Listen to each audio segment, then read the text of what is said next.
Até o próprio consulado ficou feliz de ter conseguido essa visita dessa forma. Sejam muito bem-vindos ao tour pela Pilsner Urquell.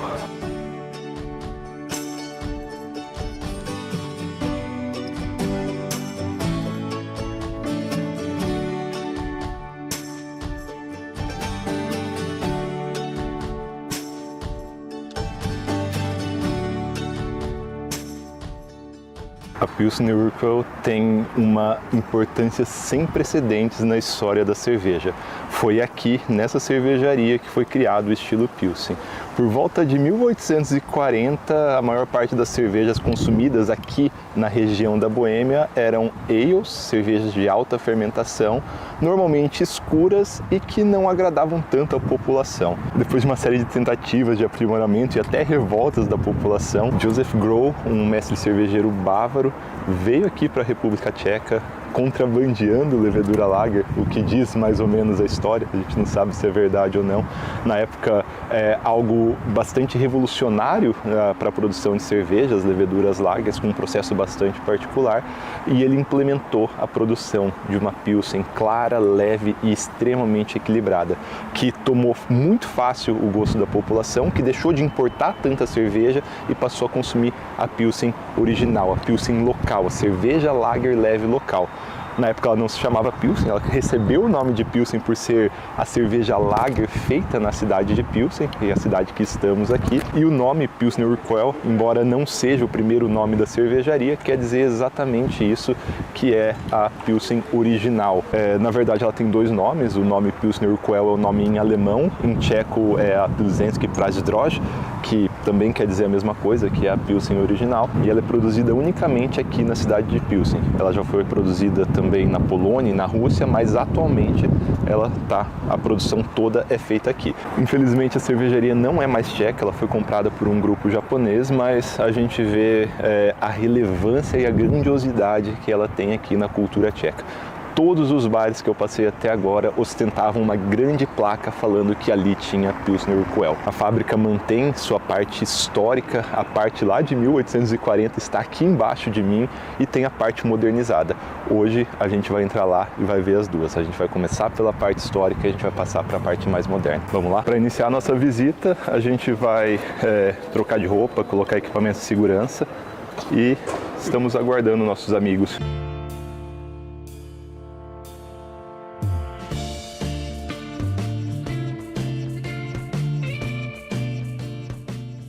Can you tell me how to brew a Pilsner Urquell? No.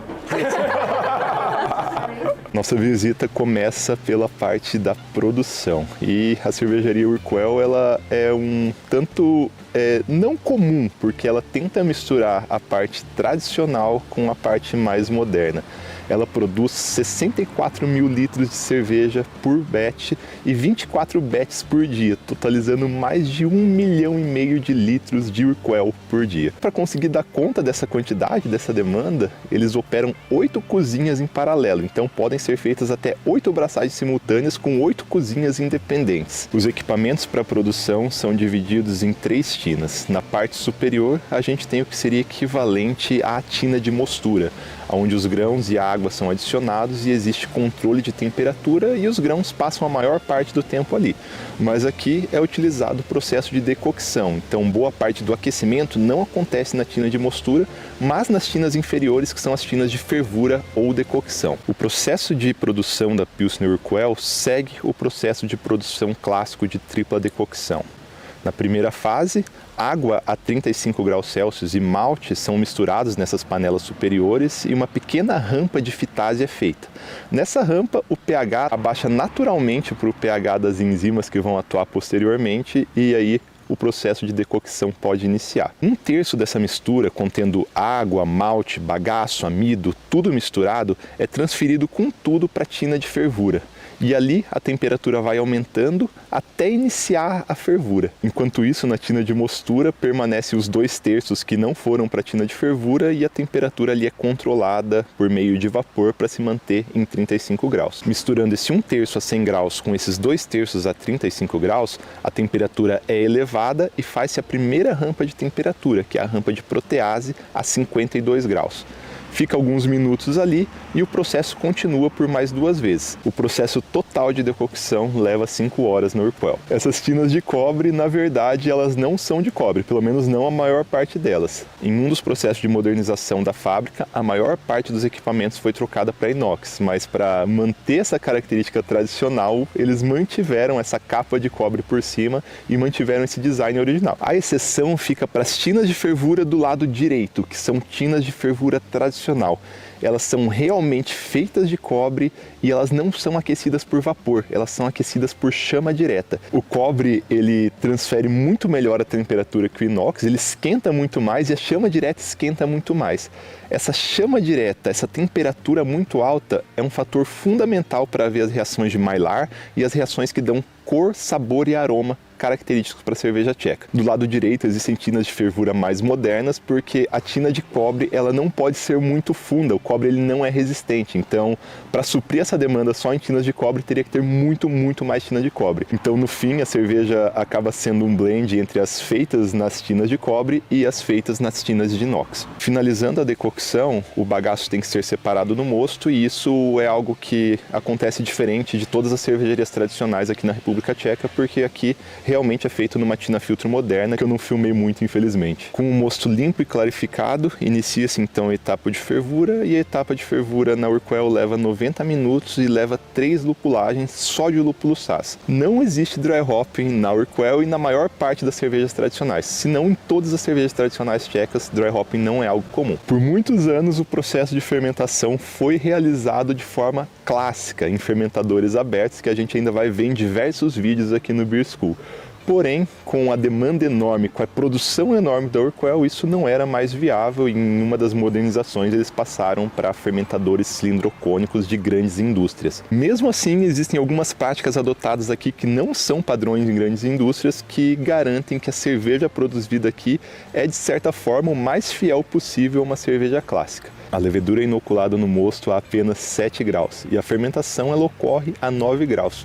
Como a temperatura é baixa e a levedura utilizada pela Urquell é uma levedura bastante particular, a fermentação leva longos 14 dias, só a fermentação principal. Aqui na República Tcheca, praticamente todas as cervejarias fazem maturação em um tanque separado e na Urquell não é diferente. Então a cerveja já fermentada é transferida para os tanques de maturação, que são basicamente os mesmos tanques, não tem diferença na Urquell, e lá ficam por mais 20 dias a 0 graus Celsius para finalização. A levedura utilizada é a famosa levedura H, que a gente até encontra exemplos comerciais para comprar, mas supostamente a levedura H da Urquell é uma versão modificada da levedura H comercial. A gente acabou de sair da parte de fermentação, a gente visitou a fábrica mais nova com os tanques de 2.500 hectolitros e dos tanques mais velhos de 93 que são semi-automatizados, os mais novos são totalmente automatizados e a gente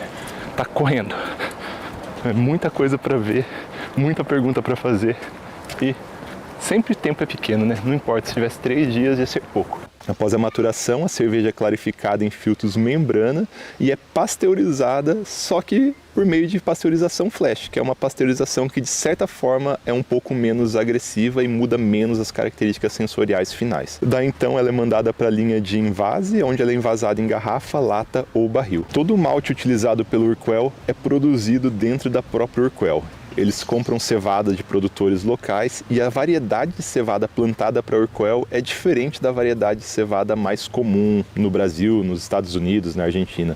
Então uma variedade de cevada especial plantada para Urquell mesmo. Nessa sala aqui é feita a maceração, que é o processo inicial de umidificação do grão. O grão ele começa inicialmente com 12% e aqui ele é subido até 40%, 45%. Que legal.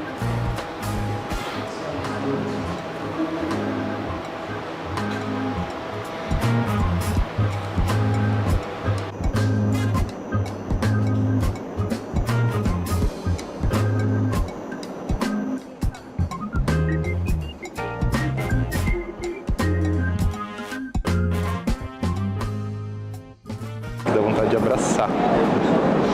O malte parece um pouquinho mais escuro que o malte regular que a gente utiliza no Brasil. Parece que a temperatura final é um pouquinho maior, ela chega a mais de 80 graus e dá essa aparência dourada bastante bonita que o malte tem.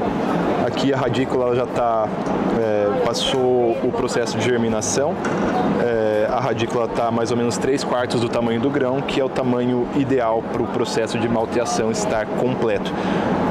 Um malte menos modificado teria a radícula um pouco menor, o malte bem modificado teria a radícula um pouco maior. Bem modificado não, um over modify que falam. Então, volta, vire uma cerveja. A República Tcheca é muito orgulhosa da sua história cervejeira e em quase toda cervejaria que você vai, eles têm no mínimo um pequeno museu ao lado e na Urquell não é diferente. Eles mantêm toda a parte histórica da cervejaria e é possível visitar e provar a cerveja feita conforme a técnica tradicional, a técnica histórica. Como antigamente não havia sistemas de refrigeração, toda a cervejaria era feita sempre perto a um rio ou a um lago, porque no inverno existia uma profissão muito importante na época que eram dos cortadores de gelo.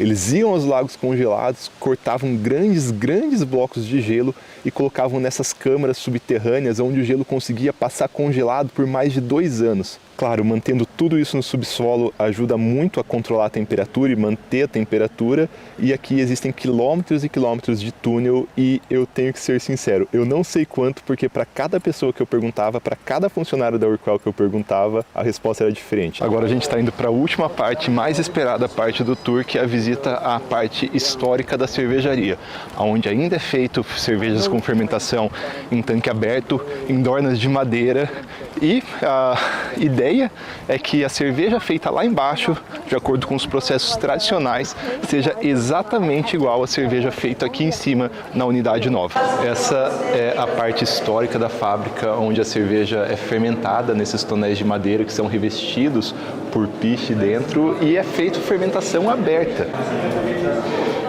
Thank you so much for having us here. I am at work this now. But you work in a very nice place.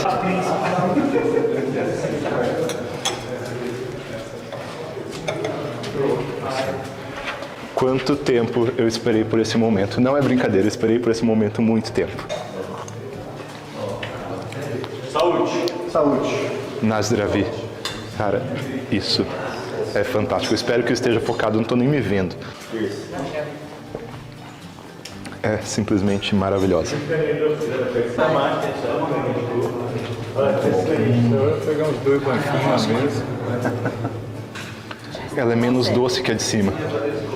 Ela parece um pouquinho mais atenuada.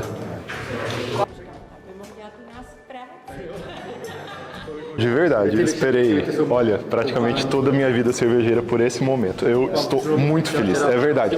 Porque é uma coisa meio, pra mim, é muito icônico, muito histórico.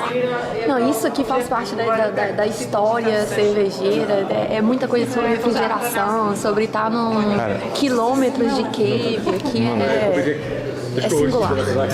Surreal. E assim a gente termina a nossa visita. Não podia ter uma forma melhor. A única forma melhor é ser esse copo aqui. Não vai ser. Não vai ser. From the Brazil and come back to our brewery to Czech Republic.